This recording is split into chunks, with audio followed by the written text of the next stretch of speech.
So I'll start by saying that yes, the RICOH GRIII is a camera that will make you a better photographer, collect precious memories, take photographs that can be sold or win awards, and most importantly, that is fun to use.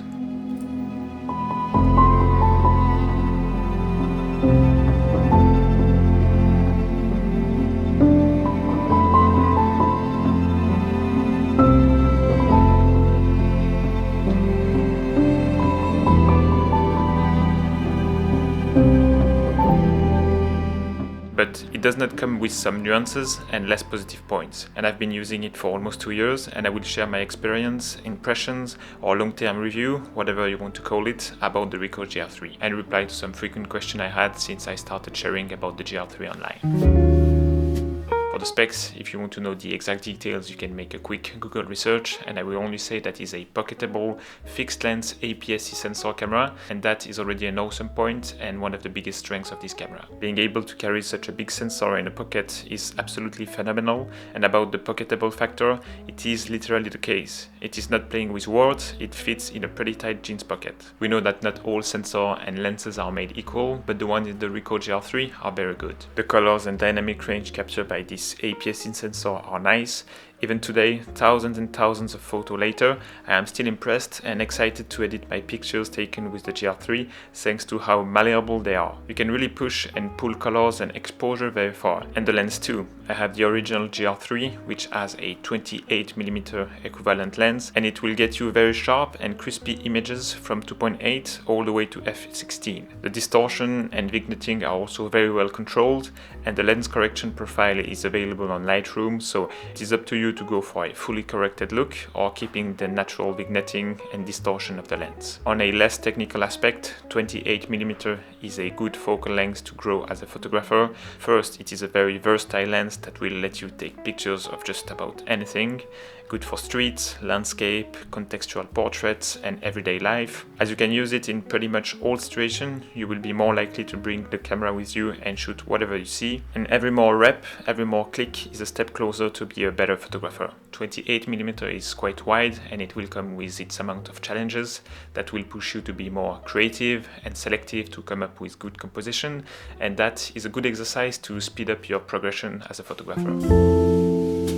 Let's tap into the build quality, and I'll take this opportunity to reply to a question I got asked numerous times about the dust on the sensor issue. I know the value of things and the value of money, so I take good care of my belongings and my camera gear. That said, they are supposed to be used, and I believe that if you cherish your things too much, you will be afraid of taking your cameras or whatever with you and miss a lot of opportunities. That to me costs more in the long end. So I have been putting it in all sorts of pockets, pants, backpack and sling bags. I have not been using any case or lens cover, and I can't see any issue and I can't see any dust on my sensor. If it eventually happens, I see it only being a problem when shooting landscapes where the sky takes a big portion of the frame. But in the end, you can still remove the spots on Lightroom, so there is always a workaround if it ever happens to you. I also bumped my GR3 into tables, doors and furnitures, probably more than I can imagine. Somehow I also managed to make it fall on concrete from about 1 meter height, and it is still going strong. Of course, now it has a few scratches, which lowers the resale value for sure, but I have no plan to sell it, and it gives it some character. Other than that, it is mostly plastic, but it feels very well built and the weight is well distributed, so despite not having a big grip, it is still very comfortable to use for hours on end. The fact that it is so small, a bit plasticky looking and does not shout professional camera gear, it will be almost invisible when out shooting. It is particularly good for street photography, as your chances to capture genuine moments and emotions will increase. The small form factor will also make interesting compositions possible, because you can place the camera in very little gaps down to the floor or very close to a shiny surface to add some depth and foreground to your compositions. In summary, it feels very much like a toy or playing a game when shooting with the RICOH GR3.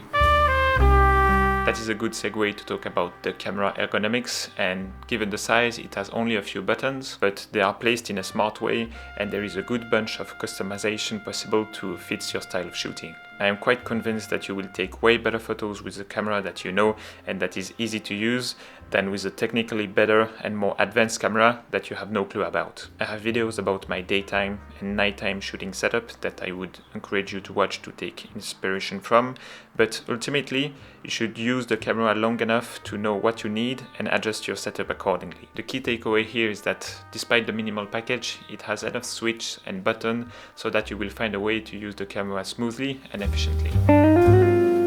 Let's switch gear a little bit and talk about less positive things, and the first one would be the price. Let's face it, it is a very expensive camera for what it offers. $1,000 for an APS-C camera with a fixed lens is certainly too much for a lot of people, and depending on where you are in your photography journey, it might be a better decision to invest $1,000 US into another APS-C system that can give you more flexibility and room to grow. But the GR3 is not really a camera to build a career from. It falls more into the category of things you like for what it is, for the experience of using it, and also for the results it provides. Just think about cars and people who love to have a vintage car for the joy it brings to them when driving it. It still completes the task of bringing them from point A to point B, but a more recent hybrid or electric family SUV is in all points superior to that vintage car, but the experience of driving it is not comparable. This analogy cannot be matched exactly to the camera world, but still,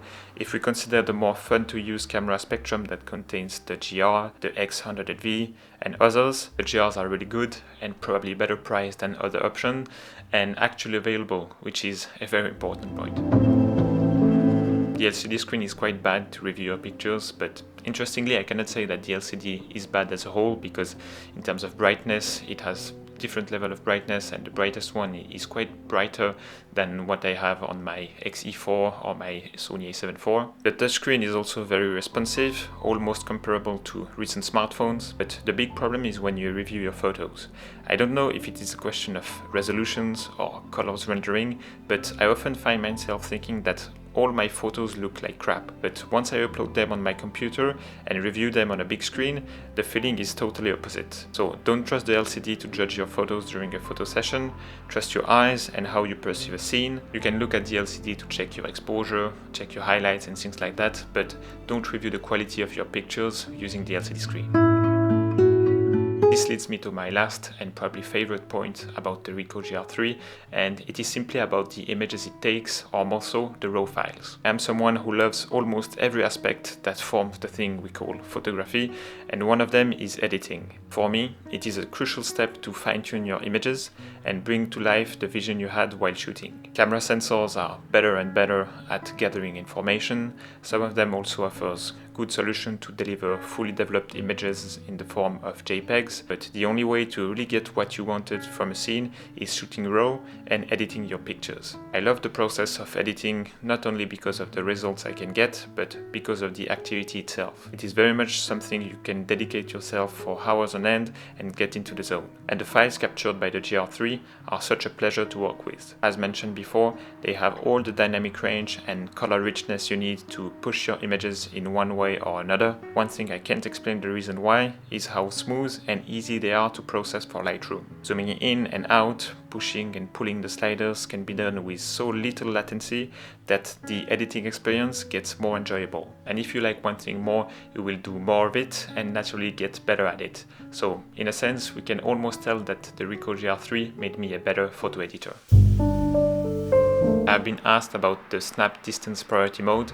My video about daytime shooting covers it more extensively, but in short, it is this new mode where you choose your depth of field and your focus distance. Once you get a grasp of how it works and did a certain amount of experiencing, you can use it to focus more on catching decisive moments or think more about the composition without worrying too much about the autofocus. Because let's face it, the autofocus is not the best. It is what you can expect from a pocketable camera, but it is not lightning fast with 100% of accuracy. So having this mode is a plus and definitely something unique to the GR cameras. That said, I recommend to set up your camera to also being able to switch to a more traditional way of focusing, so you can make your shooting experience smoother. Someone asked about the difference in sharpness between f4 and f11 and what I would recommend for landscape shooting. This is not my specialty, so take it with a grain of salt, but I believe that sharpness is equally good at those two f-stops. Plus, as it is a pretty wide angle on a APS-in sensor, you will already have plenty of depth of field at f4, so I don't really see the point of going way higher than that. Depending on how much light there is available, you can stay at f4 to keep your ISO low and shutter speed higher so you can shoot handheld more easily. So the common question is, which one should I go between the GR3 and GR3X? First, it is worth mentioning that they are identical camera, except the lens of course. The GR3X was released after, but the sensor, the processor and all the internals are the same. So the question is only about which focal length you prefer. If I could choose again, I would maybe go for the 40mm instead of the 28, but that is only applicable to me. I would love the 40mm for street, and with that little extra reach, being able to do more abstract compositions. But if you intend to use a GR for more documentary work or collect memories with friends and family, the 28mm might be a better solution. Now you have to think about your whole camera ecosystem. I don't really want to switch to the GR3X because I would have too much overlapping solution in that 40-50mm mark, but no more options at 28mm. It is a difficult question to answer as everyone's style and needs are different, but if you are someone with little experience in photography, I would maybe recommend the GR3X with its 40mm focal length. The 28mm from the GR3 might feel too similar to what you have on your phone and demotivate you from shooting with it. So yeah, why not the GR3X? I have been asked to show some pictures with a shallow depth of field. At 28mm, you don't have a lot of it at 2.8, but if you are close enough to your subject, you can still have a certain amount of bokeh. Of course, the GR3X will give you more of it. Some people are also curious about the video features of the RICOH GR3, but honestly, we just have to pretend that they do not exist. It's a big no, and I would even be happy that they remove the video mode with a software update, but just have to know that you're not buying a GR for videos. That's it. And last but not least, some people may be concerned that it's not really worth the investment as today's smartphones are so good and they are pocketable. And yes, the GRs cost a lot of money and only people whose photography is a real passion can justify spending this amount for a pretty limited camera that is the GR. But at the same time, it is absolutely incorrect to say that the phone can do the same. Phones are assisting you with computational photography to make up for their tiny sensors and lenses. The GRs are real camera with professional quality sensors and lenses that will come with its challenges, like a high dynamic range will have to be edited to have a correct exposure, but all that are part of the whole photography process, and the images you will get with the GR are just so much more pleasing to look at than the ones you get with a phone. So that's gonna be it for my long-term review impression video about the GR3. I'm curious to know what you think about it, and yes, let's catch up in the next one. Bye.